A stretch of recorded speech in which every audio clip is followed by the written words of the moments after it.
the recordings will be available on our YouTube channel. Please rise and join us for Pledge of Allegiance.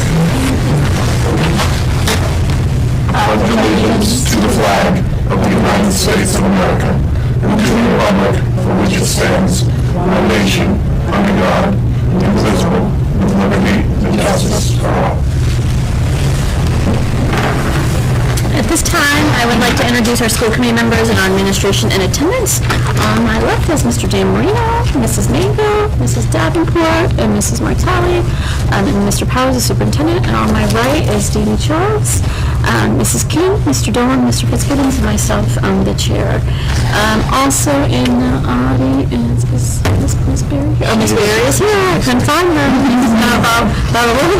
Mr. Shantz, Miss Judy McDougall, our returning secretary, and other members of the administration team. At this time, we'll move into public comment.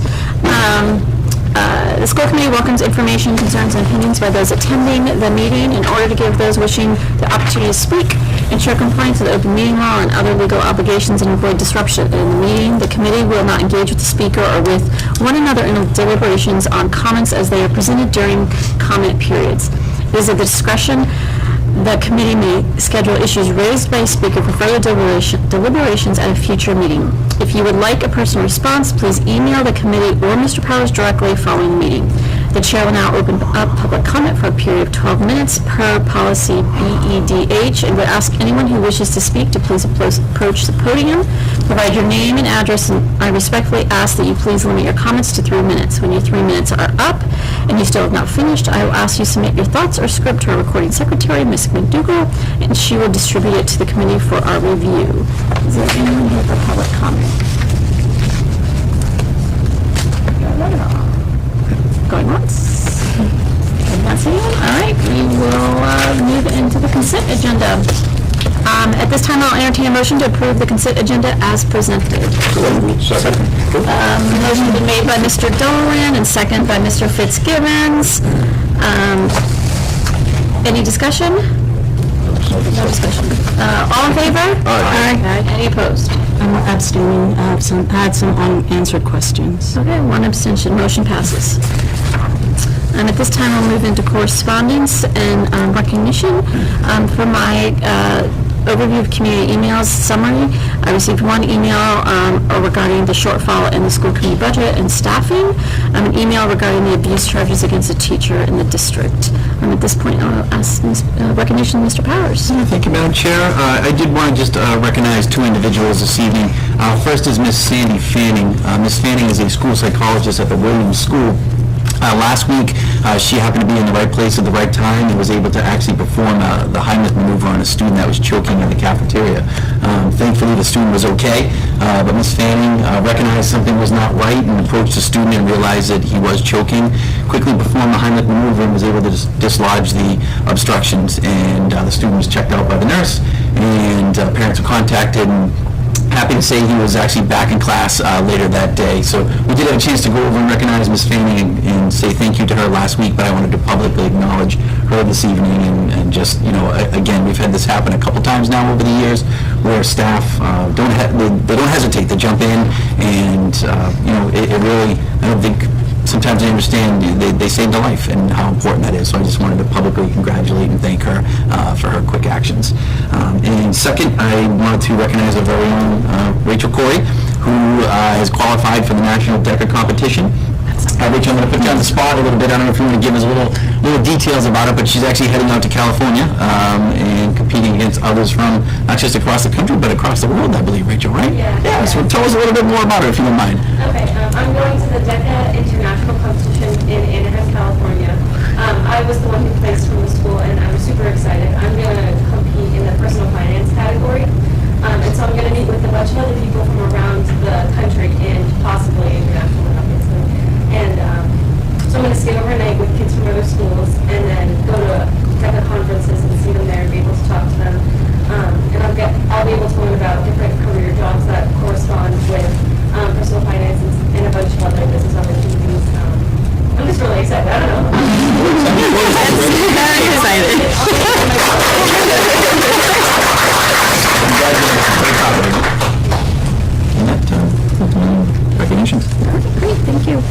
Next on the agenda is the Student Advisory Council. Mrs. King.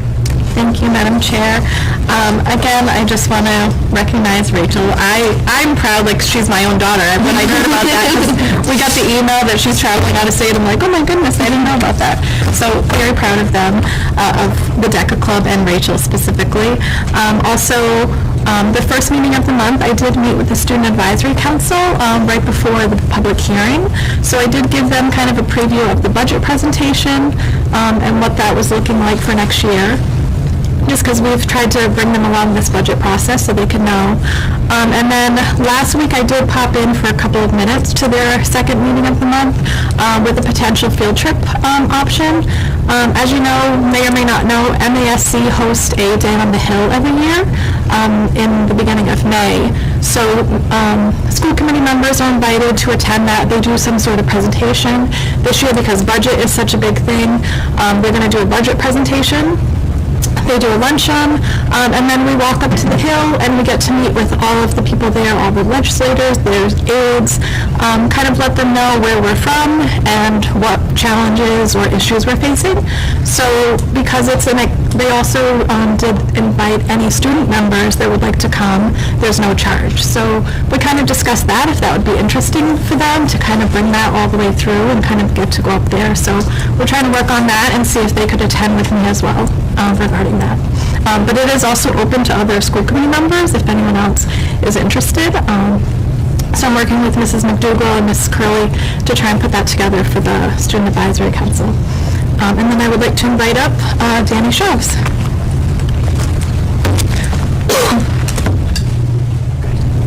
My throat is so dry today. Good evening. Before I get into my blurb, I would just like to thank Mrs. King, Mr. Powers, and everyone involved. Being so open about the budget this year, coming from a student, it's so great to be a part of a conversation that typically we're not allowed to see at a table. It was very interesting to hear how the structure works, actions that we're trying to take, things that we can improve, things that might have to wait a few years. But I really do thank you for someone who's interested in business and how behind the scenes works. Thank you for involving the school committee on behalf of all of us in that process. This month, the Friends of BR Athletic held their annual Mr. BR pageant. This year, 14 boys and over 30 girls participated in a night full of dancing, music, and most importantly, friendly competition. Each boy got to show off their comedic costumes, talents, and dancing skills in front of a panel of judges and over 600 audience members. Coda Brockmeyer won Mr. Congeniality, Magatina won Best Talent, Aiden Kramer won Best Swimsuit, Chase Noel Best Formal Wear, Lamar Lee won runner-up, and Cam Giordano won Mr. BR. I'd like to welcome Quinn. Thank you.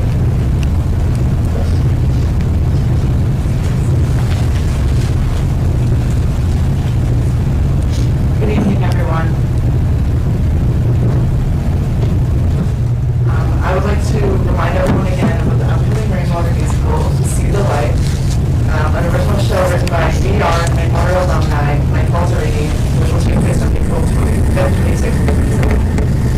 Also, the Winter Color Art Program has recently performed in 3 competitions so far this season in Dartmouth, New Bedford, and Dudley, Massachusetts.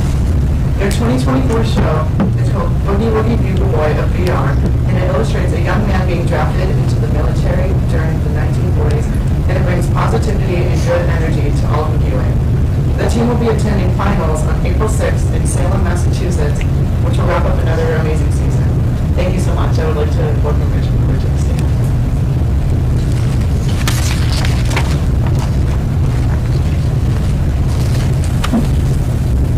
Good evening, everyone from the school committee. Like Mr. Powers said, there's great news for many clubs of BR this month, one being the DECA Business Club. I recently attended our State Career Development Conference at the Prudential Center in Boston with other state qualifiers from my team. And on our very last day, when there are awards being given out, I qualified for the International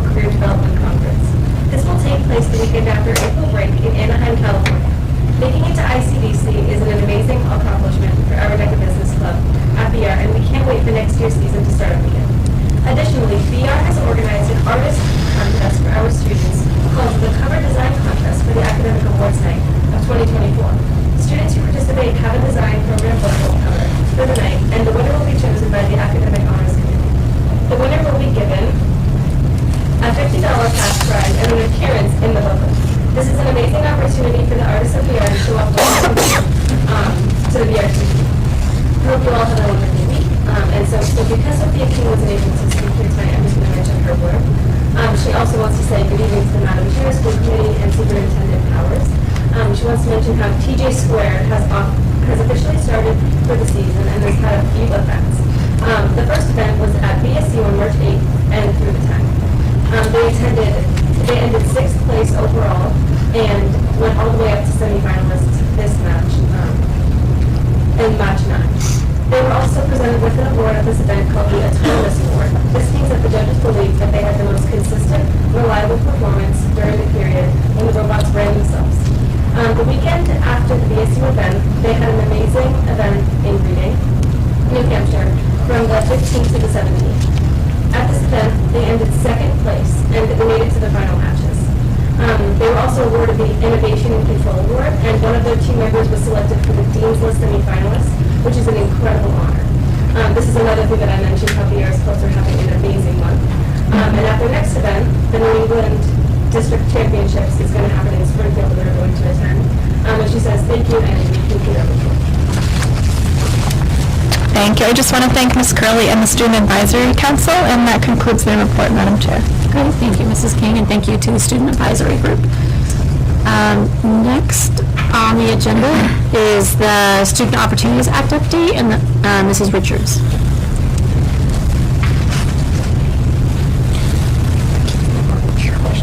Madam Chair, while Ms. Richards gets up there, I just want to kind of set the stage for everybody in regards to the Student Opportunity Act, and I know Ms. Richards will do a great job of explaining it to you. If you remember, a number of years ago, the school committee actually approved our first version of the Student Opportunity Act. It was something that the Department of Elementary and Secondary Education required of all school committees. This really is a continuation of our original Student Opportunity Act with some updates. Obviously, as time goes by, we want to make some tweaks and changes and make sure they're reflective of our current practices. But in terms of identifying students to work with, the students that we identified the first time, the students with disabilities, our English learners, we're going to continue to work with those because the data shows that that's where our gaps still exist. Obviously, Ms. Richards is going to share some information with you this evening, hopefully for your approval. Just to clarify, and I know this has been a question in the past, there's some, I don't want to say misunderstanding, I think maybe some miscommunication that there are specific dollars tied to the Student Opportunity Act. When you hear the governor talk about fully funding this, the fourth year of the Student Opportunity Act, and where do those dollars actually go? When we submit this plan, it's not for we submit an anticipated cost, but we're not actually getting a dollar for dollar. So when we say, we may budget for $100,000 worth of goods and services or personnel, we're not necessarily getting $100 specific for that. Any money that we receive just comes through Chapter 70, so it's not an additional allocation from the state.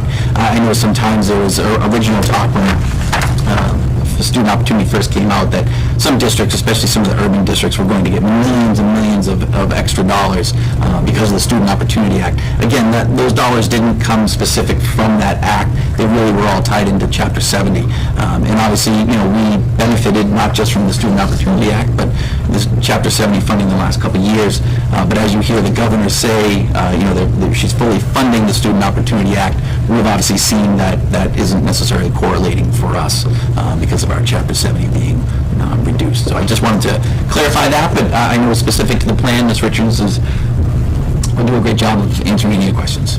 Thank you, Superintendent Powers and Madam Chair of the school committee. I'm glad that the superintendent spoke after the kids, but I didn't have to follow that one. So let me tell you, I was sweating that. So just to continue with what Superintendent Powers was saying, the Student Opportunity Act, I think a lot of the confusion comes from the fact that the legislation that was passed in 2019 was a two-pronged legislation. One was around educational funding, and as Superintendent Powers said, increasing educational funding, particularly for the most underperforming or underrepresented student groups, with the goal of closing achievement gaps. And so the plan that I'm presenting tonight is not connected at all to the funding. The plan was another part of that legislation. So the legislation dictated that all districts are required to create an evidence-based plan for reducing disparities in academic achievement. And plans have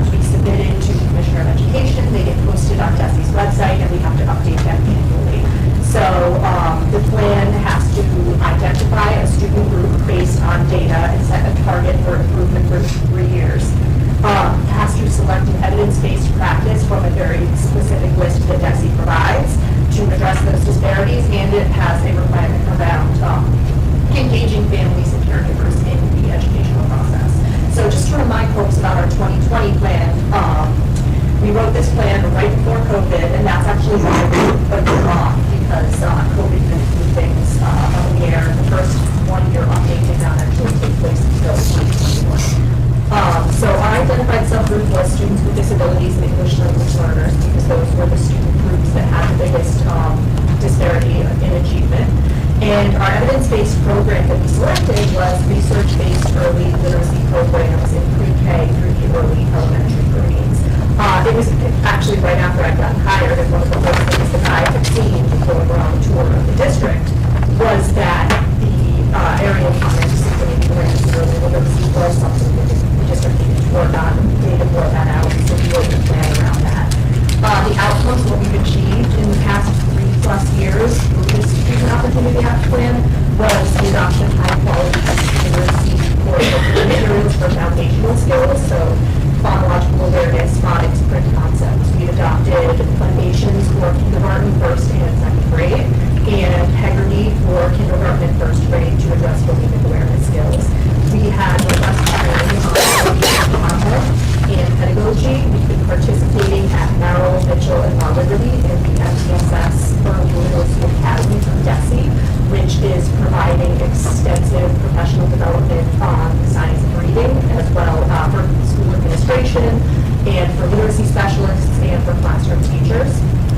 We've had in-depth training and ongoing coaching on the current instructional materials that we are using, and we've adopted a valid and reliable early literacy screener assessment accompanied with ongoing training and support in iReady and other literacy tasks. As you may or may not know, we're now required by the state to assess 3 times a year for students in kindergarten and third grade in early literacy skills. And so all of these initiatives kind of dovetail really nicely with our Student Opportunity Act plan. The new plan, the plan that we're proposing this evening for your approval is, as Mr. Howard said, a continuation of that original plan. The evidence-based focus area that we're going to choose, again, they changed the name of it, a comprehensive approach to early literacy, instead of calling it research-based early literacy programs, but it's the same essential evidence-based focus area. And the student groups that we are going to focus on, again, are students with disabilities and English learners. The state provided a really helpful tool for the first time this year, which was called the Student Outcomes Comparison Tool. And it's a map of the district's student populations, and they call it a heat map, where they have all student populations, and then each of our different subgroups of specialized populations, low income, students with disabilities, L's, different racial categories, gender categories, and the two that stood out for being, the red and the heat map were the students with disabilities and the English learners. And that's based on data. To triangulate that, I also looked at our iReady data, and we were finding that our students with disabilities and our L's were not performing as their non-disabled peers. So we decided to order those 2 student groups. As for the target that we're adopting, DESE has highly recommended adopting their new 3-year target that they are going to be using for what they call the lowest performing student group. This is a new thing that DESE has been doing with their accountability, where they identify each building the lowest performing students that are typically a representation of all of the different underperforming demographics. And they have not yet released these their improvement targets, but basically their recommendation is to check the box in a plan that says we know what it is. We do have the target for next year, which is ultimately a difference in what they're hoping the average scale score for that student group. So that's going to be our target that we use over the next 3 years to see what sort of progress we're making on our plan, in addition to just the constant analysis that we're doing, after we administer iReady and after we do some of our offline literacy tasks. At each building, we have a consultancy meeting with the folks for iReady, with administrators, myself, and Ms. Berry, and Mr. Powers, and Ms. Joyce, and we look at all the data and talk about it.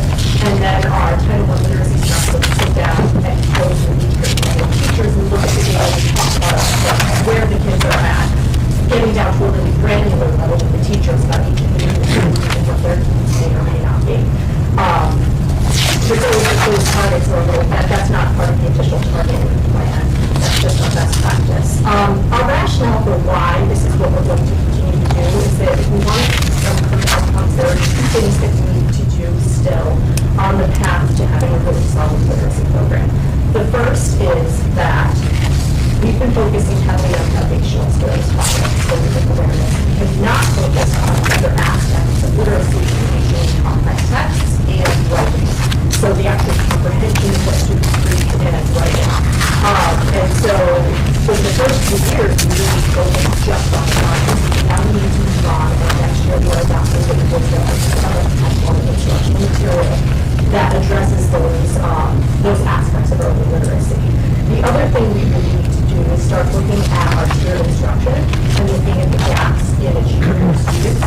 So, when implementing our program, we focused heavily on Tier 1 implementation, which means general classroom instruction that the teacher is providing for all students. All the teachers had to be trained and practice utilizing these programs. And just, a small reminder is that our kindergarten teachers implemented this new program for the very first time during the hybrid year, with only half of their students in front of them and the other half at home. So, it's been a slow implementation. This is only the second year that our second grade teachers are using foundations.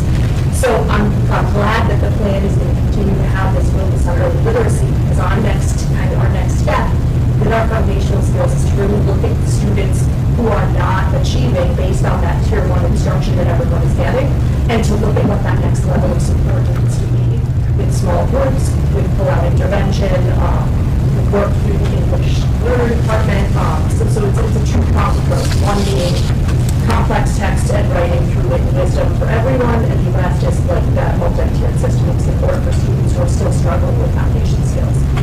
So this plan also connects to our student success plan, which makes a lot of sense. This is not meant to be this wholly separate initiative. Pillar 2 of our student success plan, especially the initiatives around a multi-tiered system of instruction and support, engaging educators in continuously curriculum, strengthening our collective responsibility for inclusive and specialized instruction for our vulnerable students, and having systematic processes to ensure that we're effectively using data. We have to name anticipated student opportunity action plans, and obviously these are all budget contingent. Purchasing Wit and Wisdom for K-2, I can fortunately say I wrote a grant, and we will be able to fund that, utilizing grant money. For that, we've got replenishing our curriculum materials annually. There are consumable costs that come with foundations, for example, integrity. Maintaining our iReady subscription for early literacy screening and personalized instruction. Continue as possible to employ literacy specialists, interventionists, and additional English learner education teachers to address that growing population, and to continue to provide PD around the multi-tiered system of support, implementing Wit and Wisdom, utilizing iReady, and trying to adopt WIN blocks, which are blocks where students can receive the support that they need, in the area of early literacy. Finally, family engagement. So just some of their ongoing efforts that we have been utilizing to engage with families in this process and in other district initiatives. Title I family information nights, family literacy nights at a lot of the elementary schools, the district DEI committee to engage families, our school councils. I know there's been a large improvement in increasing school council meetings happening this year, being well attended. CPAC meetings. I know Ms. Hartz is joining us, has started coffee and conversations with the special education families so that they can be more involved in a less formal way during the IEP meeting. And I'm most proud of the new form LCAP. We did not have an LCAP, which is like the CPAC, but for English learner families. We never had one before, and we've been contributing so far, and the meeting was very well attended with about 15 to 20 families for our English learners attending each time. And so these are just opportunities for us to communicate with our stakeholders about the things that we're doing, hear what they think and what their children's experiences have been. So I'm happy to entertain any questions about the Student Opportunity Act. It does have to be submitted with school committee approval by April 1st. Questions for Mrs. Richardson? Ms. Richards? Mr. Damon? I just want to make sure I understand the act appropriately. The state is mandating that we do this, right? The state, I'm sorry? Is mandate? Yes. Okay. Yes, the state is mandating of the plan. And CAST has submitted a plan for the commissioner to approve once every 3 years. and no additional funds are being provided for us to have this. Correct. So this is another example of the state saying, we're going to tell you to do something, good luck, Godspeed. That's one way of putting it. So I just want to put that out there, that's all. Yes. Other questions, Will? Yes, Mrs. Mangum. The target that you're going to adopt from DESI, is that a requirement that you must adopt their target? It's their recommendation, and all of the sample plans that they provided districts, like we created their plan, every sample plan they had them adopting that target. To be completely honest, I feel like the specific numeric target to me isn't really the most important thing. It's so hard because when you work in a human industry, right, and children are not, data points, they're people, and I think, to me, the biggest indication of the success that we have can be seen when we sit in a meeting looking at actual student data for actual individual children and seeing the growth that they're making. Whereas when DESI sets a target, they're saying, okay, if your average scale score was 478, next year we want it to be 481.5. That doesn't have anything to do with individual children. That's like this year's third graders who struggled, that's what they scored. So next year's third graders, a wholly different group of children who want that to be a number. And while clearly, our test scores are improving, that is an indication that we are improving as well.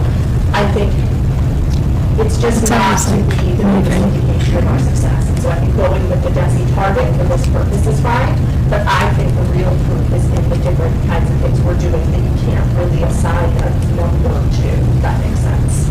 So with that, and if DESI's target is just a recommendation, why don't we use what you just described as a more accurate? Because DESI, their target requires numbers, like it has to say, we will grow X percent by whatever, and I just don't think that that's a realistic thing to do when looking at individual children. I mean, we have to go child by child, right, to say, Sally is going to gain 4 points and Susie's going to gain 7 points, and that's just, I think that's a less valuable conversation than what each individual student can actually do and what their next instructional steps are that will bring them forward using evidence-based practices to get there. So if I'm understanding you correctly, you don't believe in the target that DESI sets, but we're going to adopt it because they're requiring a number. We're going to adopt I it. don't believe in the target that DESI sets. It's that, to me, The methodology? test scores are not the only way that we can measure student achievement, but it is a tangible numeric way to do it. Is there any concern that us blindly adopting whatever they dictate won't align with the realities here, and maybe we should set our own target?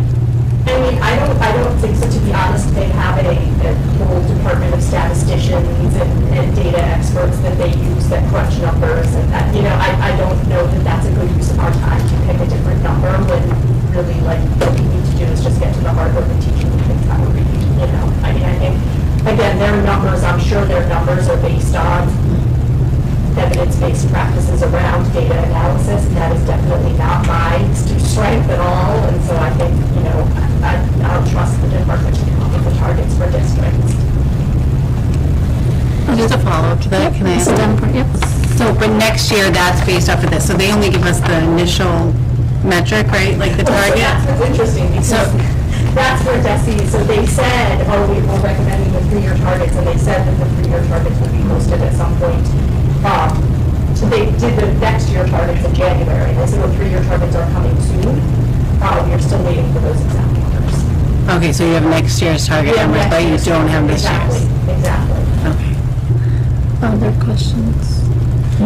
Mrs. Richards, you have on there purchase of wit and wisdom. When will that be, if you will, implemented or teachers trained on that kind of curriculum? So we currently have approximately 12 classrooms across the district, K-2, for an extended pilot. We piloted the program last year, but because we were adopting the vision this year, we thought it wasn't reasonable to expect teachers to completely shift their instruction in 2 different subject areas at the same time.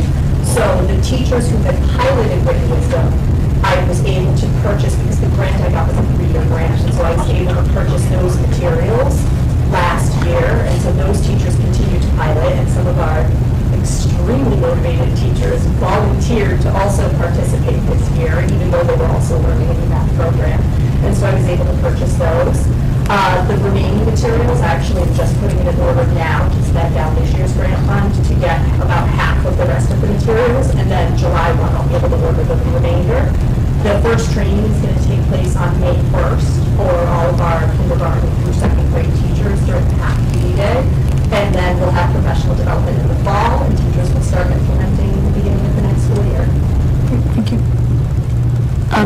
questions? Just one more? Yep.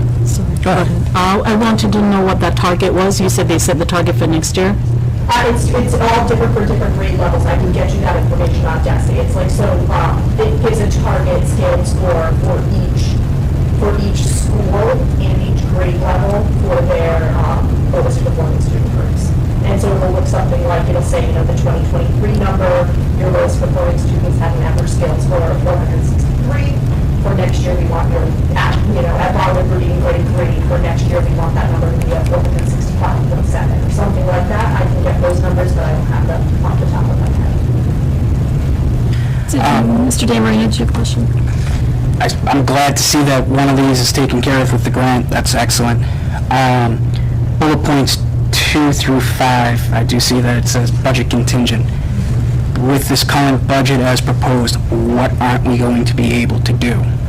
Or is there plans to kind of roll it out over the 3 years? So I would say that replenishing our curriculum materials, there's remaining money in that grant that can cover that as well if they do not make it into the operational budget. And I think, for the rest of it, I'm going to have to defer to Superintendent Powers about the literacy specialists and interventionists and additional staff, because that's definitely budget contingent. So a lot of those positions right now, as we've spoken, the interventionists are all funded through the ESSER grant. Some of the literacy specialists are funded through Title I. So again, obviously we know ESSER 3 is going away. Depending on what our allocation is for Title I, we'll really kind of determine what those positions are available to us and what we can actually provide in terms of the plan. I hope even just, above and beyond the plan is to be able to have those positions, but as we know, I think that's not going to be a reality for us. However, if additional grant funding becomes available through the Student Opportunity Act grant, or even if our Title I, Title II, 3, and 4 grants are expanded, there may be opportunities to add back some of these positions if possible. Problem with the timing of those grants, they actually don't release them until after July 1, where we typically get them late July, beginning of August. So it's hard to plan and say, well, we'll have this much money in Title II and can do this much professional development, when we actually don't get that money really or get the allocation until late summer. So it's very difficult for us to plan. So any of those positions that if we were able to bring back wouldn't probably be until late summer, if possible. And also, just as a reminder, this is meant to be a 3-year plan, and so we're supposed to be able to crystal ball and kind of look out into 3 years and talk about things that we're going to be doing over the course of the 3 years. And thank you, that answered the second part of the question, is whether or not it's like a gradual step out, so. Yeah, I mean, there's no money tied to the plan, but the plan is that the state wants to know how we plan to use whatever funding may or may not exist over the course of 3 years to advance the evidence-based program. Other questions? No. At this point, I will entertain a motion to approve the Student Opportunity Act plan as presented. So moved. Second. Motion made by Mr. Dahl, second by Ms. Martelli. All those in favor? Aye. Any opposed? Any abstentions? Motion passes. Thank Thank you, you. Ms. Richards. Next on the agenda is the superintendent report. Thank you, Madam Chair. Yes, I just wanted to provide a brief report this evening and really focus on the latest safety and security district-wide meeting that we held on March 8th with our administrative team as well as our safety officials. As you know, that is a district-wide meeting as well as meetings with Lucini Transportation, Chartwells, any of our vendors, as well as our police chiefs and police officers from both sides, Bridgewater and Rainham, as well as the fire department, so the fire chiefs, deputy chiefs, and various firefighters as well. Some of the agenda items at that meeting, we talked about our camera and facility upgrades. As I've spoken before, we're in the process of upgrading our camera systems. Thank you to Mr. Shantz and to Mr. Kilgore. Those upgrades are fairly complete, will be complete soon. At the schools that we're working on, we'll still have 2 additional schools that we'll begin working on next year, which will be Williams and Bridgewater Middle School. But at the end of this year, we should have updates completed at the high school, Merrill, La Liberty, Rainham Middle School, and obviously the Mitchell School is new, so we didn't have to do any upgrades there, and then we'll focus on the Williams and Bridgewater Middle School next year. I think one of the biggest benefits that we've been able to do, not only with upgrading the camera system, just I know in talking to building administration, they've had to utilize these cameras. The clear picture that they've been able to produce is second to none. But we've also been able to tie in to our safety officials right into the station, so they will have access to our camera system. Mr. Shantz has been working with the IT departments from both towns. Obviously, we wanted to be able to do this. This is a request not just from the district, but also from our safety officials for a number of years now. We wanted to be able to provide the opportunity, God forbid there is some type of event at school, they would be able to have real-time footage as they're responding to the scene. So that is definitely a benefit for us. So that project is, again, nearing completion as well. We're working with the town of Bridgewater, as well as TMLP in the town of Rainham to complete that project.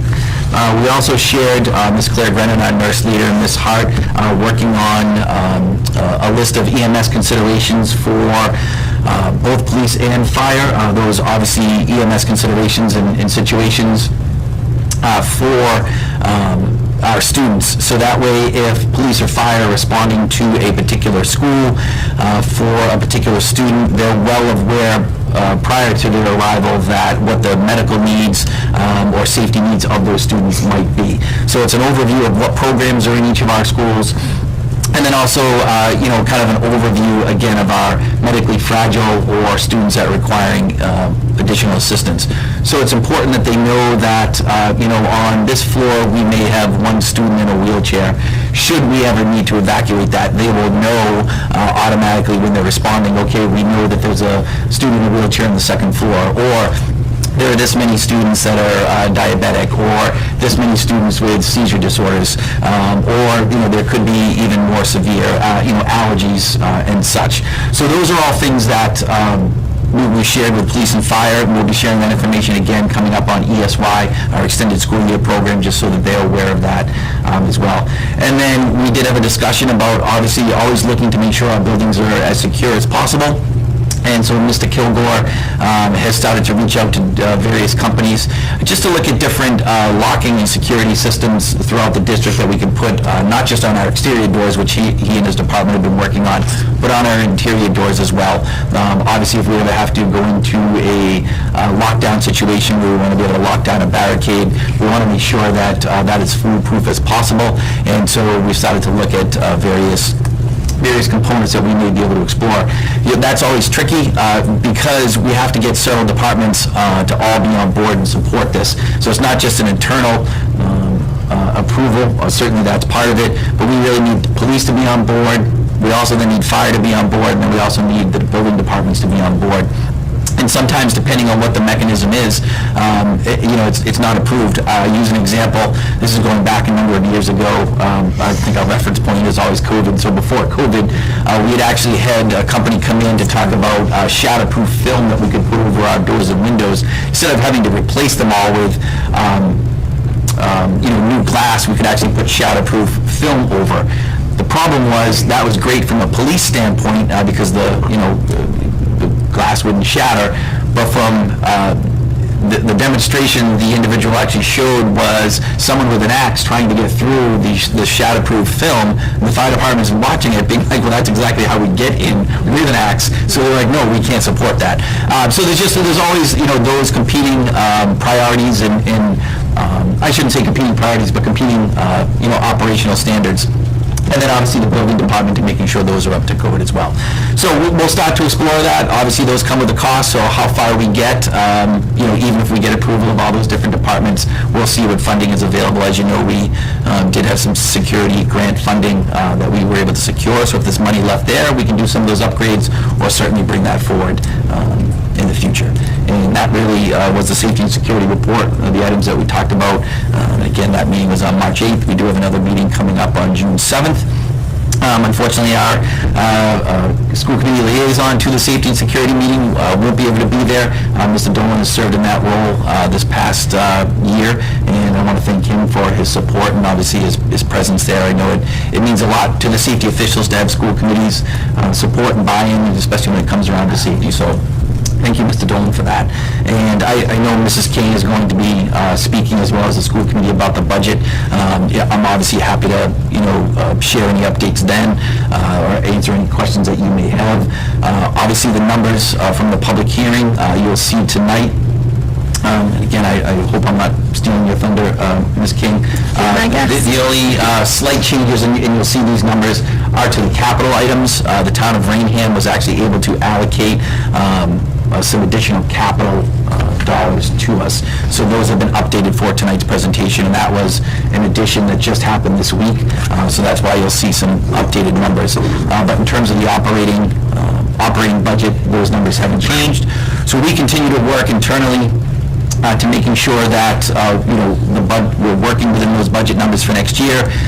We've already started to work, again, looking at any open position, how we can possibly, without with them working within those numbers and not having to go over those numbers, how can we try to address some of our concerns around class size, special education support, English learner support. Those are all areas that we want to make sure that, we're addressing. And so, we are doing everything we can to avoid leaving any position unfilled, although that probably will be a reality. And then second to that, we're also looking to make sure that we don't have to reduce any of our positions, which we're working on right now. And so obviously continue to provide that update. That too may be a reality, but we're doing everything we can internally to make sure that at the very least, we're able to maintain, current programming, current class sizes if possible, and that may mean some, moving around of staff, but all of that is being worked out, and obviously, last resort is to, if we have to reduce staff positions, but we're really doing everything we can at this point to avoid that. But we should have, additional information over the next few weeks about really what that will look like in terms of final numbers, all within working in the number that you approved tonight. Madam Chair, Mr. Powers, the camera project. Yes. It's happening this year and will continue next year. That's coming out of capital funding, correct? Correct. We were actually, some of those expenses we were able to charge to this safety and security grant that we received that Mrs. Barry worked on this past year. But yes, those were put forward as capital projects. Thank you. Other questions? Next on the agenda is the budget. Mrs. King. Thank you, Madam Chair.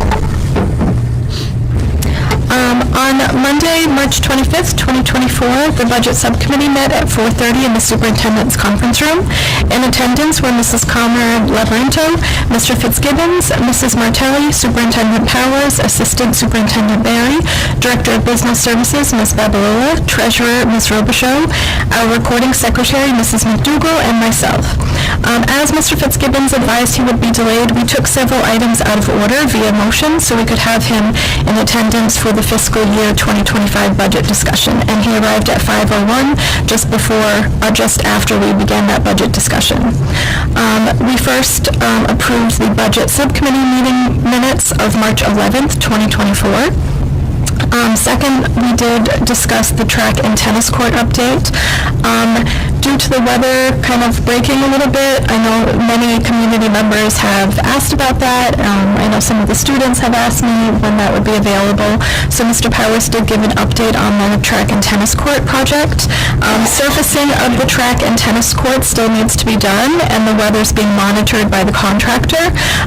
We do need several consecutive days of dry weather that is 50 degrees and above, so that can cure.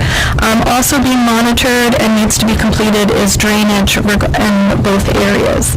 I don't know if you want to speak to anything Yes, else on that, thank you. And Mr. I'm Powers? sorry I didn't mention that, Mrs. King. I knew we had talked about it at budget sub. Yes, so, we're kind of in a hurry up and wait pattern right now. Mr. Kilgore has been in constant contact with them.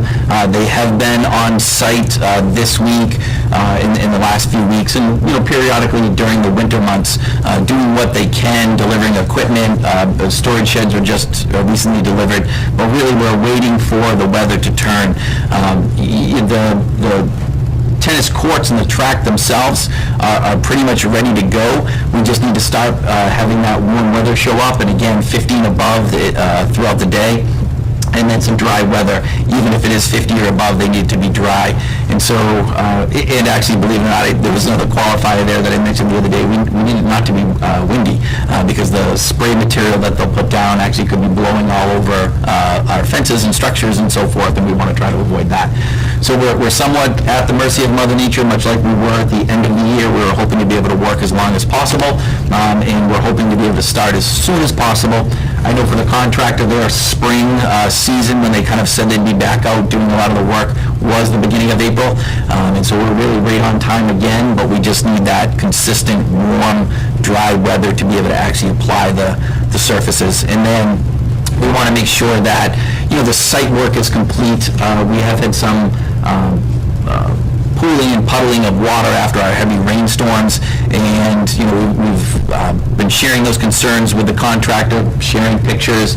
They assure us that once the site work is complete, because it is still a construction site considered, not everything is finished, that there shouldn't be a concern once the project is complete. But obviously, Mr. Kilgore and I are going to continue to monitor that, because yes, we want to believe them, but we've seen those puddles and pooling, and we want to make sure that is certainly not going to happen. So we will make sure that that is addressed, and we definitely want to see progress throughout that completion of the project. But continue to update you, much like we did in the fall, with more periodic updates now that they're scheduled to be back out and completing some of that work.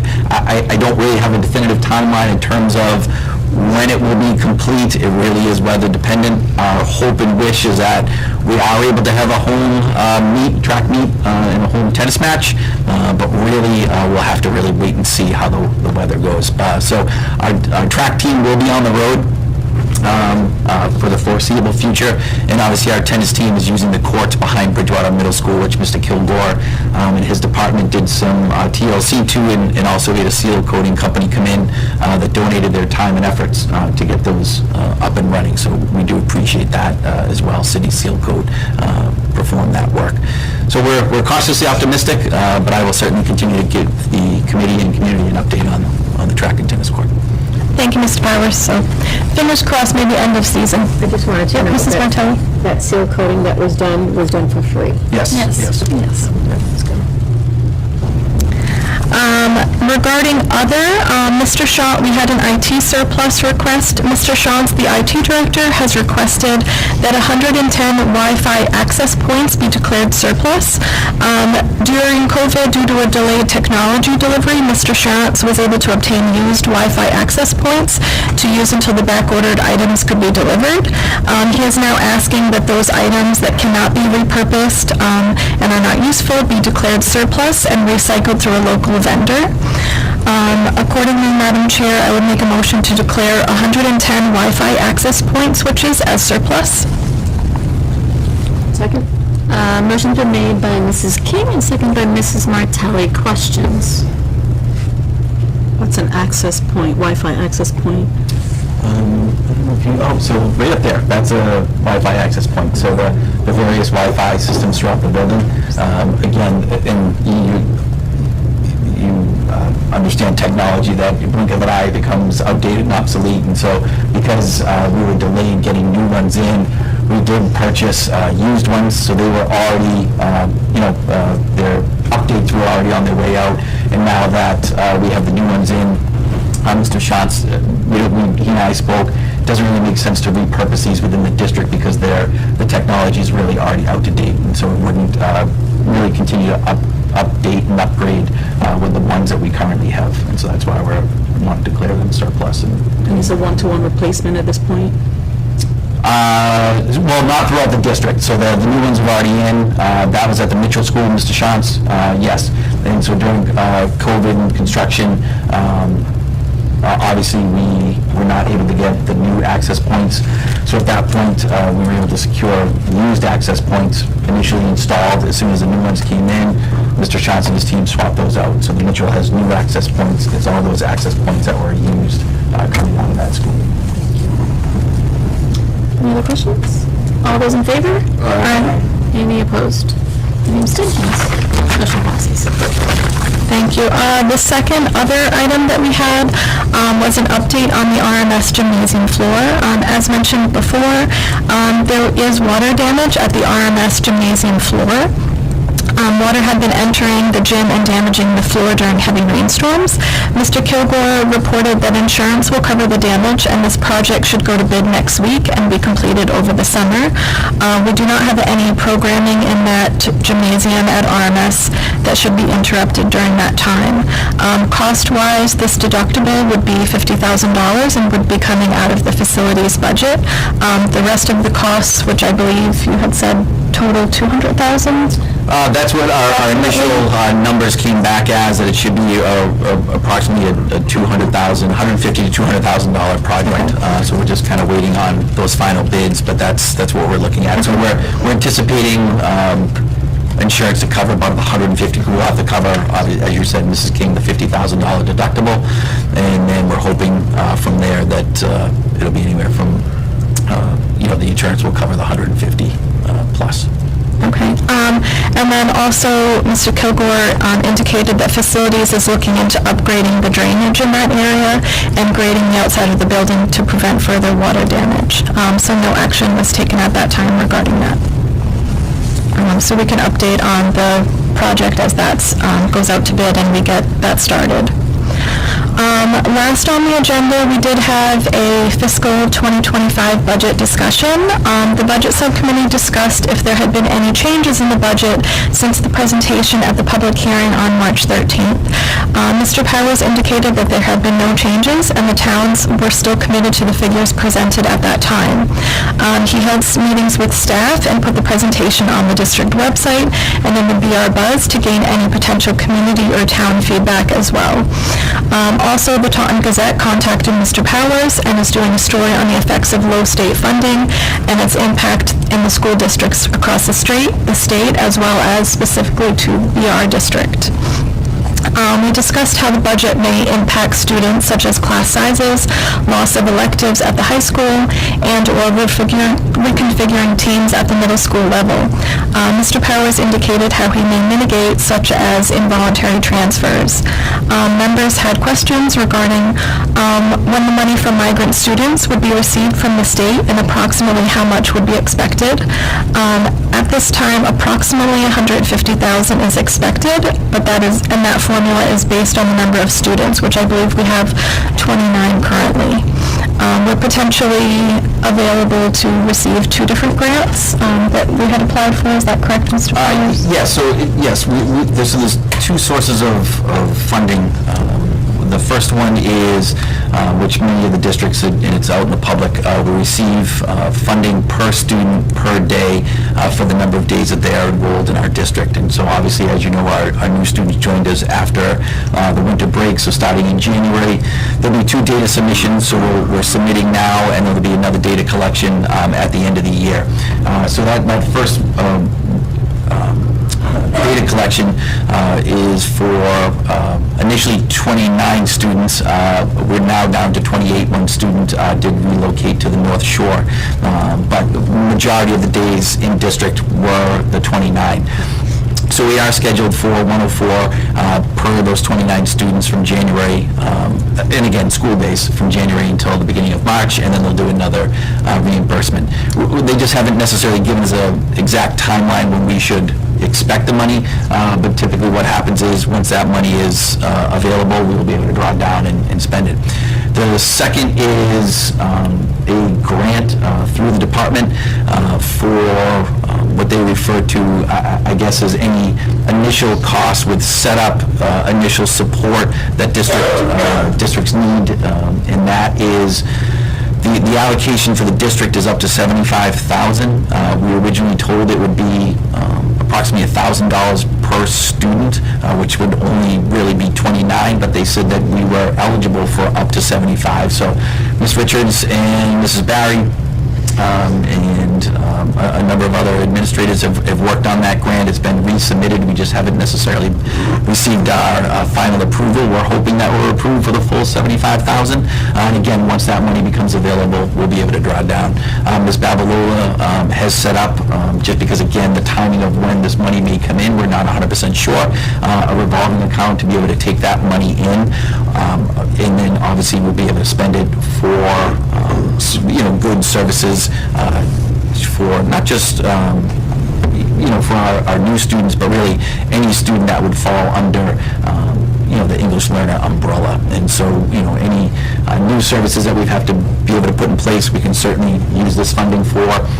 But it may be a case where, and again, because of our EL caseloads are going up, if we have to add additional EL staff, we may be able to do that with some of this funding, or reallocate how we fund our EL department now by using some of this fund. So once we actually have the money, I'll feel a lot better about what our plan can be and how we can use it. So hopefully that we get that money sooner rather than later. But that money, thankfully, is something because it will be set up in a revolving account that we can carry over from year to year. So if we're able to cover internally some of our expenses this year, but we know next year is not going to be the same, we will be able to carry this money over and use this for next year. Thank you, Mr. Powers. Other questions members had, if the money could be used to recall any staff member that would receive a notice, and yes, this money would be allocated to a revolving fund. I think this conversation that we were having was specifically if we do not fill certain positions, will we keep those line items in the budget, Yeah, so we would have to use this money specific to our EL staff, because obviously they're providing the majority of services, and obviously, there are some other goods and services that we could use this money for.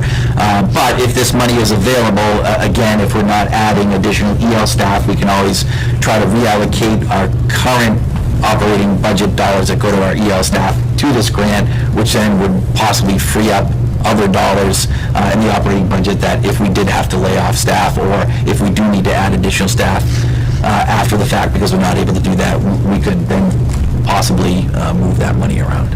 Thank you. Other things mentioned were kindergarten enrollment, just looking ahead to September, what that kindergarten class size might look like. At this time, enrollment is about the same. We didn't get exact numbers from Ms. Cohen yet, but approximately, I believe it's about the same as last year. This one is still the same grant. Also, we asked Mr. Powers if there has been any change in retirement status. The number of retirees remains at 10, with 5 leaves of absence for next year. Also, discussion was about ensuring any reduction in force would be equitable across the board from central office through all staffing. I know this, we've discussed this at length. We really want to mitigate how it's going to affect students with the budget as it's going to look next year. So we did have a detailed discussion. We want to make sure that any reduction in staffing, whether it's through attrition, whether it is through layoffs, it's going to be across the board. We're not just targeting classroom teachers. We're looking at every area that we can make sure that we're still running the district as we need to, but also, we're making sure we're looking at everything. We also looked at any other cost savings help, transportation costs, and district programming. I know Ms. Hart, the word of the day is grants. Also, Ms. Hart has been looking at grants and also trying to look at contractors that we have and see if we can cut any, have any cost savings there. We also did have a discussion once we get through this budget season at the end of May and this budget is approved, to start really looking at next year as early as we can to make sure we're looking proactively what next year's budget is going to look like and how we can get ahead of that for next year as well. Following the meeting on Tuesday, as Mr. Powers did discuss, Mr. LaViolette, Rainham's finance director, town accountant, did contact Mr. Powers and indicated that Rainham would increase the capital expense up to $814,554, which is reflected in tonight's documents. I did update for the committee at the end of my budget report, just the slides with numbers on them. That increase in Rainham capital was a little bit of an increase to the Liberty HVAC system, as well as adding back in the Merrill replacing exterior doors and RMS LED lighting upgrades, which I believe had been items that were on the capital and then were taken off when we decreased it, Mr. Powers? Yes, that is correct. Okay.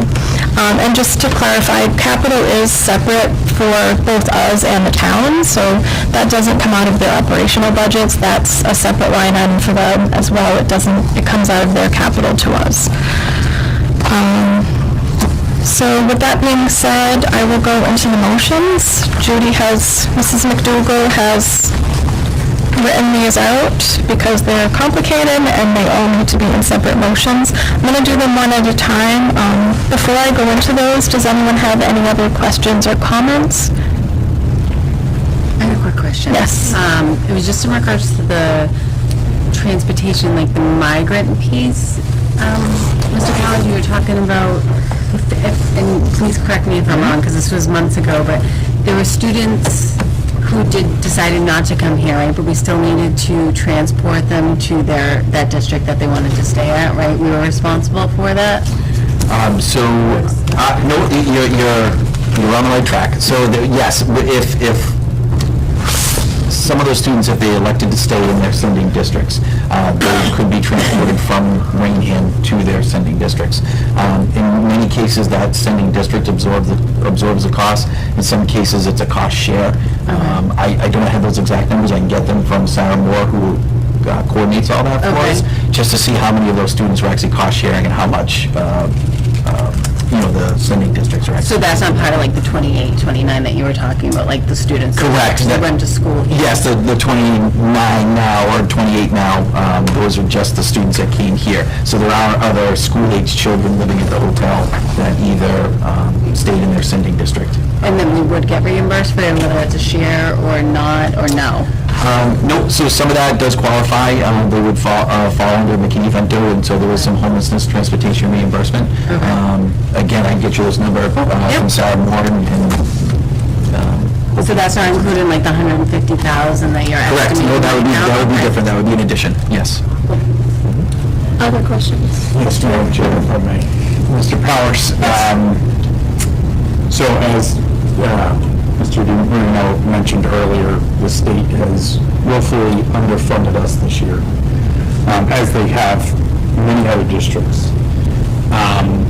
What are the ramifications if the school committee were tonight to take a vote to halt MCAS testing next year because the state refused or missed the mark, I would say, in funding us? Why should we administer a state test? So I can't answer that question fully because I'm not sure. Never been posed that question to the department. The department's never really raised that particular scenario, so I can't say for sure what would happen. If I had to guess, there may be some withholding of funding if we were not to administer the state mandate, which I know, I'm with you on that. There's so much tied to right, wrong, or different. You and I have had this conversation. I know in many cases we're on the same page. Right, wrong, or different, there are so many measures about the district, about individual students' graduation requirements, that if we didn't administer MCAS, my fear is that in some cases, although the underfunding by DESE is going to impact students, any type of move by the district or the school committee not to administer MCAS could also have a negative impact. And I only say that because I think of the graduation requirement in order to pass MCAS, and if some of our students are relying on that for a number of different reasons, whether it comes the Abigail Adams Scholarship, and so there's sometimes money attached to it.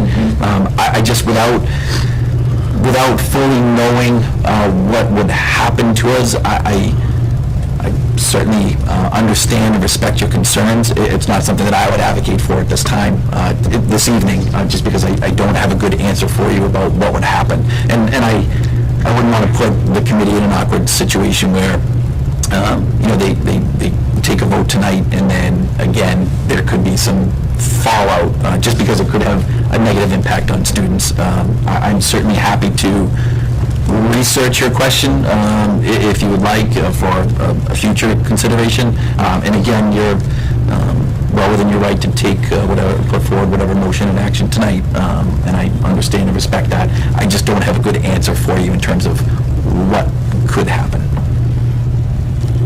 But I'm happy to look into that if that's the charge of the committee. Just to piggyback off with Mr. Dolan. I mean, looking at what is proposed and, you know, hearing other districts are in the same position and cutting positions, and we're talking about possibly cutting positions, maybe it's the same answer, but just oppose it. What would happen if we don't have enough staff to administer the task? All good questions, all legitimate questions, absolutely. So with that, Madam Chair, if I may, through you, I would like to ask that we direct the superintendent to investigate that further with the department. Second. Yeah, I don't know if we, I don't, I wasn't even making a motion. no, it was just more of a, we can't formalize it, you can make a motion if you'd like. Well, it's up to you, it's your thought. Work with the superintendent, make sure. Okay, thank you. Yeah, I think the message needs to be sent clear to Malden that you can't do this and expect Happy to look into that and get back to you. stairs to go up if you're cutting staffing. I will follow up on that. Thank you. Of course. Mrs. King, before we take a vote, I would just like to echo, the budget is a difficult budget for all of us to stomach that's up here. None of us are happy with the impact on this budget and the potential impact on what can happen. And as prior years, we could possibly sit here and kind of talk about the town's funding, but this year we cannot sit here and talk about the town's funding that is having the major impact. It is the state funding. And I would just like to say is, if you look around at what is happening, I've looked around, I've been watching it in the southeastern Mass. Braintree is getting ready to lay off 28 teachers. Silver Lake, Georgetown's already laid off teachers, or has given notices. Kingston, Plimpton, Halifax, Marshfield, or I say staff, I should say just teachers. They are all in this position, and it's a lot of it relating back to their fixed costs have gone up, and the state budget allocation has not gone up to meet that inflation of all their fixed cost. So we are all very frustrated as we all sit up here and what the impact could be to our kids. Almost all of us have kids, many of us have kids that are in the district where this will have an impact on us. So it is incredibly frustrating, and I don't think any of us are happy. With that, I will turn it back to Mrs. King. Mr. DiMarino. What is the, has any thought or any outlook been done on what fiscal year 26 is going to look like? Or is it going to be kind of similar to like last year when we said, oh yeah, FY 25 is going to be a horror show? Happy to answer that if you'd like. I mean, just to put it out there, the cost that Mrs. Conrad Labyrinto was talking about are huge cost drivers. Transportation, utilities, insurance, all of those things went up between 5 and 10%, but yet the rate of inflation that the state gave us was 1.35%. And that's based on what the town and municipality spending was for the year prior. And I don't see any towns or municipalities having a high rate of inflation this coming year for next year.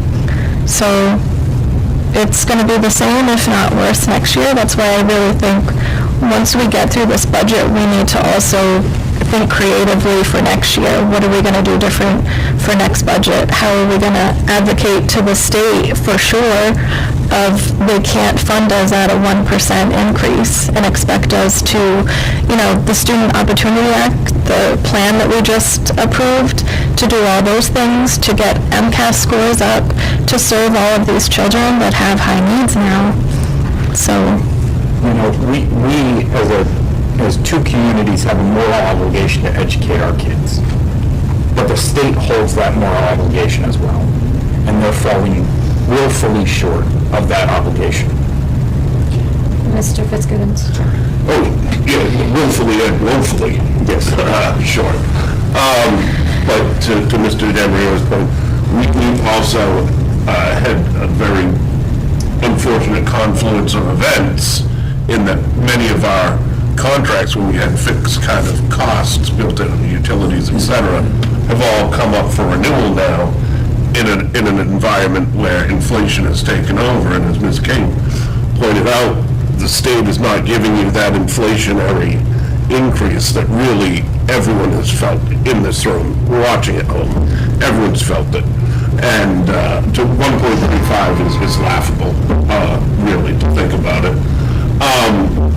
But at the same point in time, then, it's also going to depend next year on our two towns' fiscal health and what the state aid to those two towns are and where the towns are. So there are very many moving pieces that we, as Ms. King says, have to keep an eye on and start as early as possible to get going on for next year.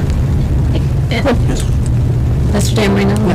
Just before we get going, I mean, I've looked at it, I've listened to it. Last year, we said the same thing. Well, you know, we need to do more with less. We're telling our teachers that, it's difficult to look my kids' teachers in the eye and say, hey, too bad. I refuse to do that anymore. Sometimes someone has to stand up. I can't support this budget. I can't look at the 12 kids on my baseball team in the eye saying, I condone this. This is not to condemn what the towns have done. This is not to condemn what the budget subcommittee has done. Ms. Babalola, Mr. Powers, you've all done your best. I'm taking a stand. I know that there's no state reps here. That's unfortunate. Hopefully they're watching. I hope they are. I hope the candidates that are running to fill those seats are watching. This is unacceptable, what the state is doing to us. It's unfair to our teachers. It's unfair to our students, and I will not stand for it. So I can't support this tonight. I would encourage people, last week, the MASC did a presentation around the budget and the state impact on inflation, and they picked many districts where they walked through that impact and what is happening. If people have not seen, they posted on their website the recording and the slides. I would encourage you to look at it because it really goes into detail around the state impact. And gives a layout of many districts, not just the southeast, but across the state that are really, that are struggling, and that will have a massive impact on them. And again, as Ms. King talked about earlier, Hill Day is coming up, and I would encourage folks, if, again, many of us were, whatever, if you can make it, Ms. King. Also, to go back to something Mr. Fitzgibbon said, in addition to the state, it's also we need to look at our towns. Not necessarily, they're not giving us the funding, but how can they look at their funding for the next year? Specifically, Rainham, which had debt exclusions fail. So maybe we need to also talk to our towns and say, how are you going to think outside the box for next year to fund us? Because we don't fund ourselves. We create a budget, but then we look to the towns and we look to the state. So we need to look at all avenues. We need to talk to the state and try and have them refigure out how they're only giving us a 1%, but also look at each town and say, how are you going to fund yourself next? How are you going to fund us next year? So that's something too, not to say that they're not funding us, but they need to look ahead financially and say, we had debt exclusions fail. What else are we going to do? How are we going to turn this around next year? Question, a clarifying question on our process. I listened to the recording last week, and I wanted to just restate what I heard and get confirmation here. It was my understanding that despite what is approved in the budget today, it is the superintendent's discretion to spend the awarded funds based on his best judgment. In other words, the school committee is not part of the prioritizing process. Therefore, our vote is simply to approve the budget amount and not the budget line items. That is correct. So as I was trying to confirm that, is that something that our district is just our norm? Because I did not see that approach written down in what our guidance are, any rules or regulations around that. So I didn't know if that's just a process that our district has adopted or it's dictated somewhere else. Just to clarify, so we approve a budget, which is an amount, and it is line itemed right now. But as an HR perspective, we don't have, Mr. Powers has HR privilege within the district. But that doesn't mean that he goes and hires and makes those decisions in a vacuum. We meet, he talks to the chair constantly, and we meet monthly as a budget.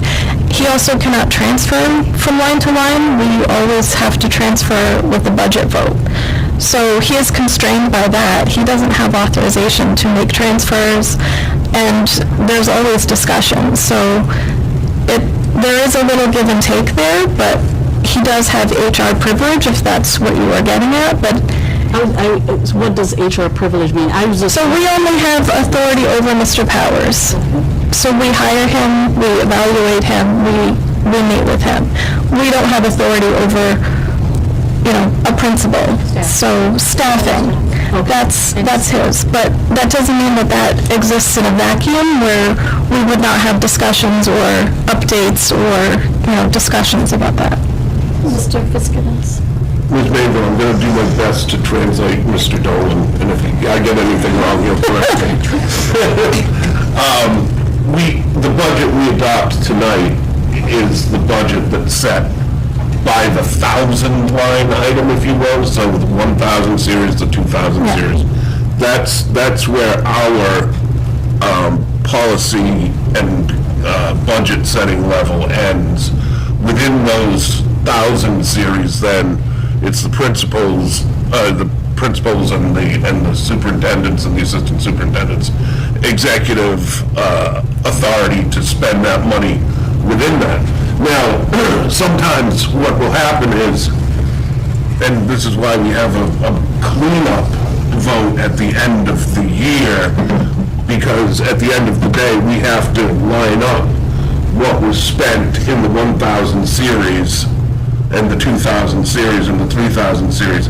So for example, if a boiler goes out in the middle of the year and we need $250,000 to do it, and Mr. Powers knows there's $250,000, Ms. Babarola obviously would be in part conversation, knows there's $250,000 in a different 1,000 series, he might move that temporarily, but we have to validate it at some point that that was the appropriate thing to do. Did I get it essentially? That's right. So, as Ms. King said, we cannot, the superintendent, Ms. Babarola, no one in district but the school committee can vote to move from one series line to the next. That is strictly school committee privilege. And a lot of this is spelled out in Chapter 71. There's a lot of sections that cover it, but it is sort of spelled out in that Mass General Law.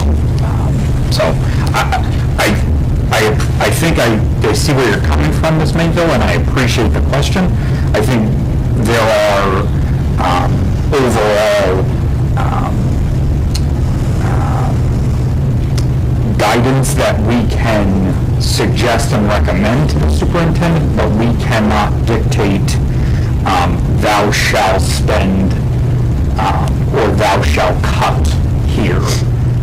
We can only go based on the experts, and he, along with the team at central office and the staff as a whole, are the educational professionals, so we have to rely on them to advocate to us what they feel they need to run the district.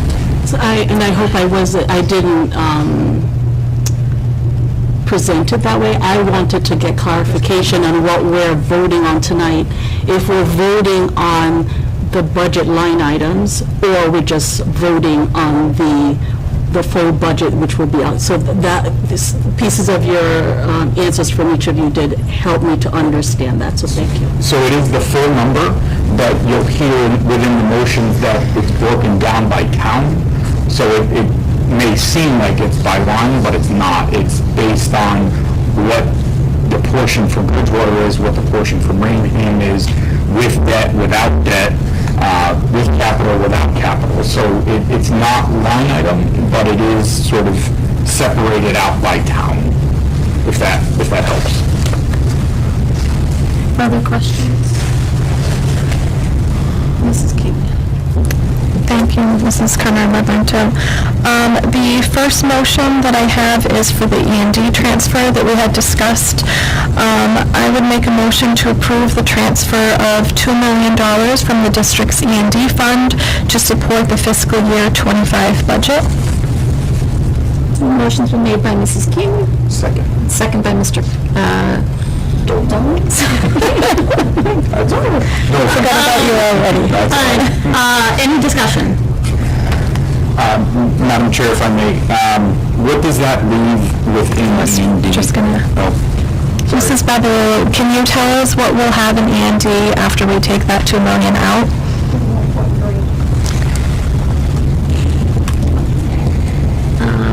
All those, any other discussion? All those in favor? Aye. Any opposed? No.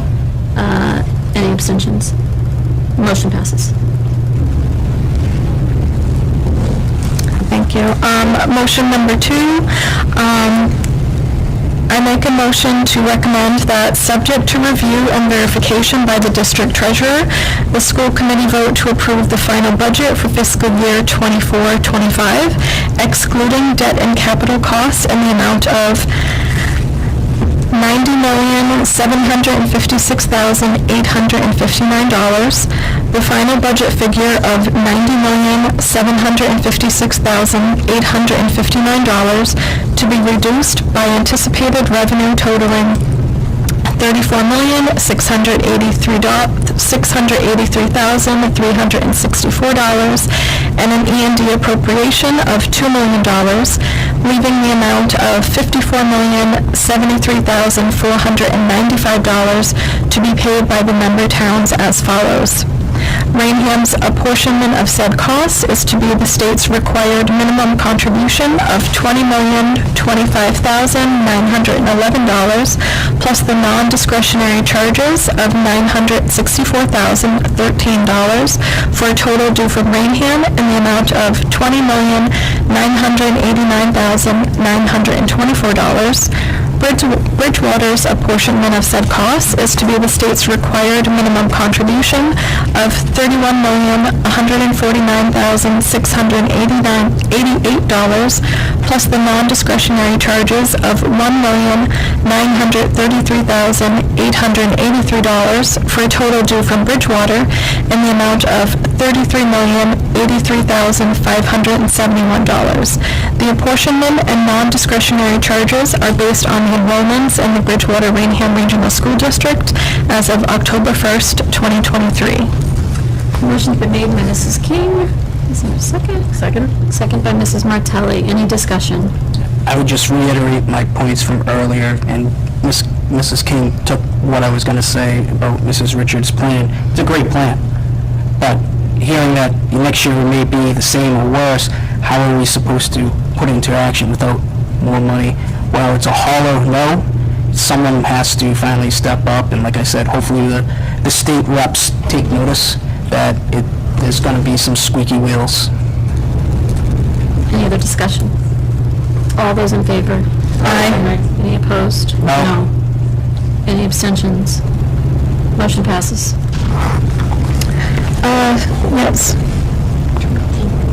Two, sorry. I was writing it, sorry. Sorry, two noes. Third motion, I would make a motion based on October 1st, 2023 enrollment figures. Capital costs will be assessed to each town as follows. Rainham's portion of the capital costs of the Bridgewater Rainham Regional School District is $814,554. Bridgewater's portion of the capital costs of the Bridgewater Rainham Regional School District is $1,017,446 for a total capital cost of $1,832,000. second. Motion made by Mrs. King and seconded by Mr. Dolan. Discussion. All those in favor? Aye. Any opposed? No. Any abstentions? There is no abstentions. Motion passes. Thank you.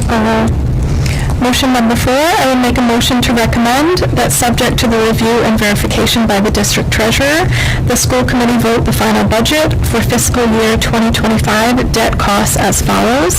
Rainham costs with bond interest and principal of $661,975.39 to be reduced by state reimbursement and grant distributions in the amount of $0 for a total due from Rainham of $661,975.39. $661,975.39.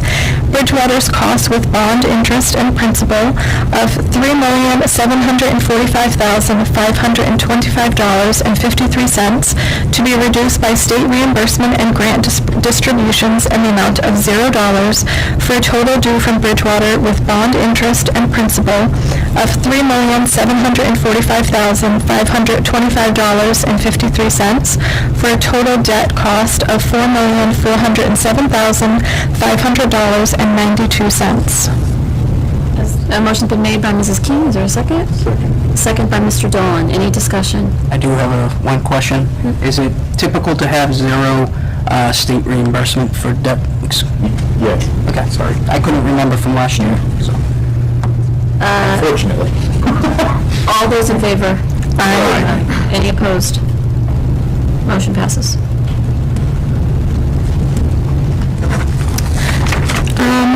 Thank you, Madam Chair.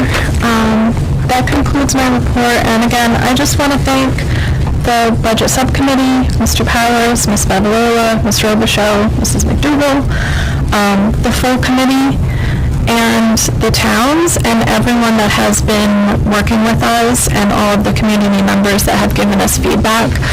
It is definitely, to Mr. D'Amorino's point, it is definitely not a budget that we want.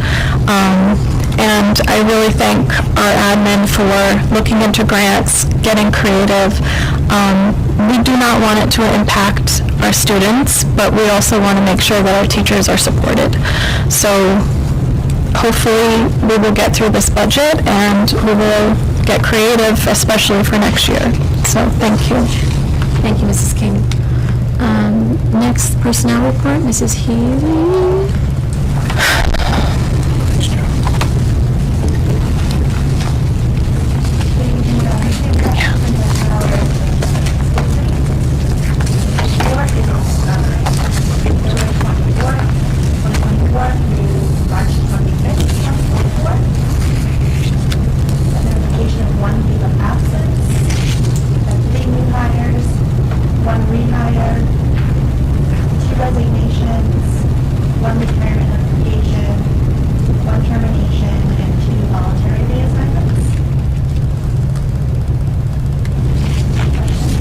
Questions for Mrs. Healy? Question? Yep. The date entered and the date effective, what are the significance of those? So the date that we're notified that we've actually taken action, so it's not personal action.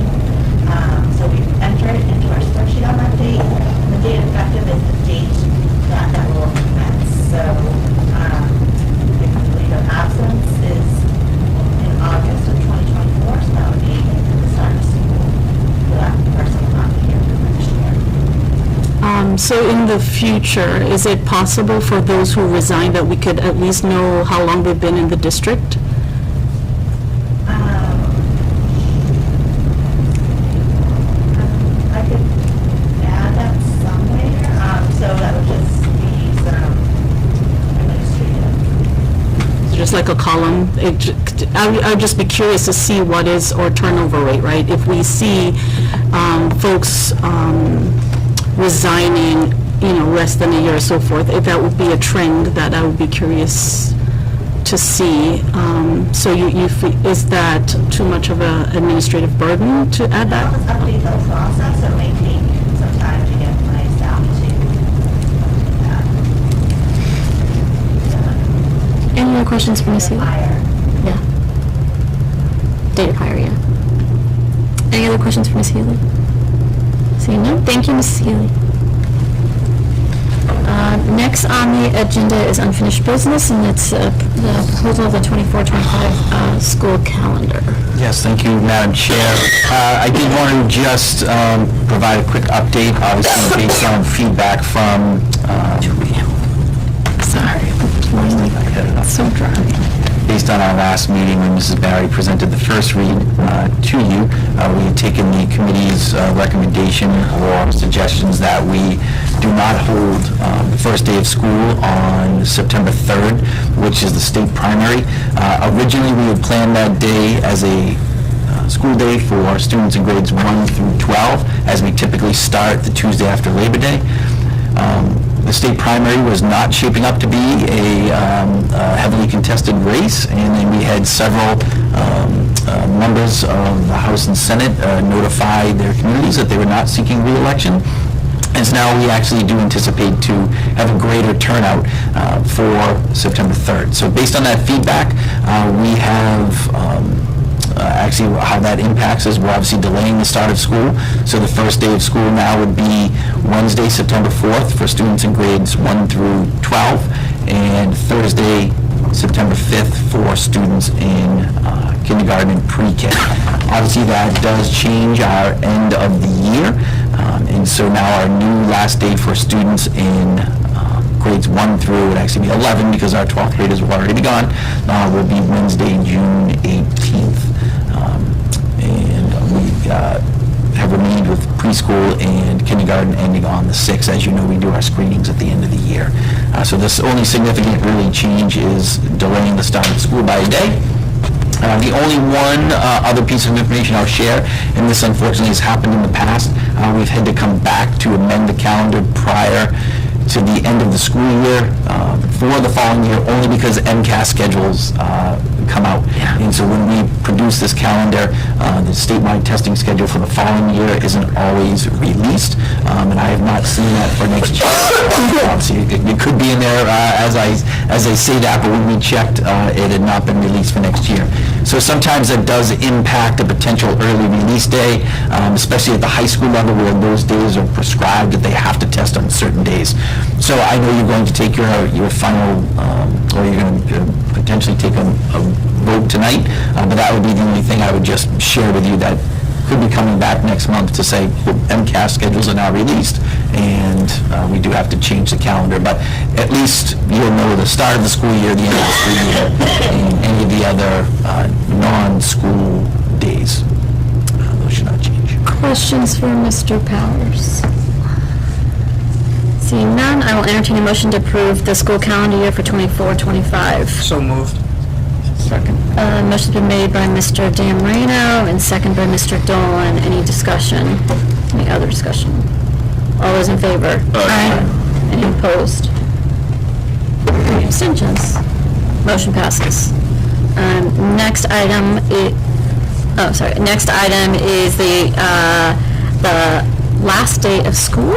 Yes, thank you, Madam Chair. I'm hesitant to talk about any foul weather and potential school cancellations from here on out, but as you know, we did have one closure day, and so our new end of the year, last day of school for students in grades 1 through 11 will be Monday, June 17th, barring any other closures. As you know, we do have to make up days that we close. I know there's sometimes confusion about when you build during the 5 days.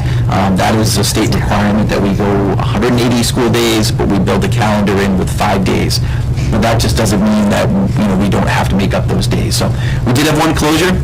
So we will be coming back to school on a Monday. Our last day of school is always an early release day.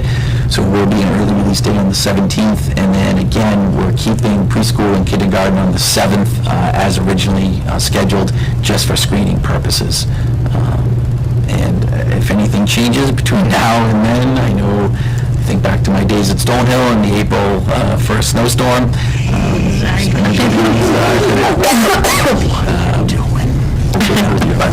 It will be the 17th. Yes. Right now. At this point, I'll entertain a motion to approve the last day of school is June 17th for 1st through 11th, and June 7th is kindergarten. Second. Motion been made by Mr. Dolan, second by Mrs. King. All in favor? Aye. Any opposed? Any abstentions? Motion passes. Next, I will entertain a motion to approve the payroll warrants dated March 7th, March 21st, 2024. So moved. Second. Motion been made by Mr. Fitzgibbons and second by Mrs. King. Any discussion?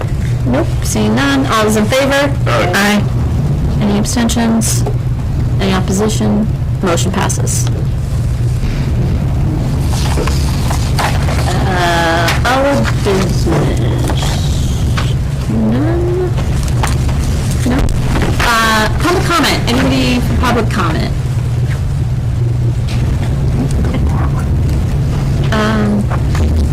Barber. Mr. Barber. Yep, Mr. Barber. Do I have to read everything? No, I'm all set. Bill Barber, president of Rainier. Just have a quick question. During the town meetings, when both towns are going over their budgets and presenting, will there be someone representing the school committee to at least speak towards the line item? If someone asks questions concerning the budget, so that the town, both towns understand that what you're asking for Can you just say the something? minimum for us to continue providing education for our students and what you really need was taken care of. Mrs. Conrad Labyrinth. So we're not allowed to address you, Mr. Barber. I will just say that, but Mrs. King, as budget, has a I would move to suspend our policy so that Mrs. King can answer the questions. I did have that under announcements, or I can say it here if you want. Mrs. Conrad Labyrinth. well, why don't we just do it under announcements, so it's clean? I withdraw my motion. Withdraw the second. Oh, there's no announcements. So announcements? Never mind. It's here, no, it's here, announcements. Other business. Other business? Yeah. Okay. As I was going to announce, Mrs. Conrad Labyrinto, May 7th is the Bridgewater Town Council meeting to vote on our budget. I will be there, but I was also going to ask if Mr. Fitzgibbons was going to be there. Mr. Powers generally also attends those meetings. And then May 20th, 2024 is the Town of Rainham Town Meeting. As a Rainham resident, I always attend town meeting, and I'm always there to address any concerns and have anything, and Mr. Powers always attends that as well. So there will be representatives from school committee and Mr. Powers at those meetings to address any questions or concerns. Any of, at this point, I'll entertain a motion. Motion to adjourn. Second. All in favor? Aye. Meeting adjourned.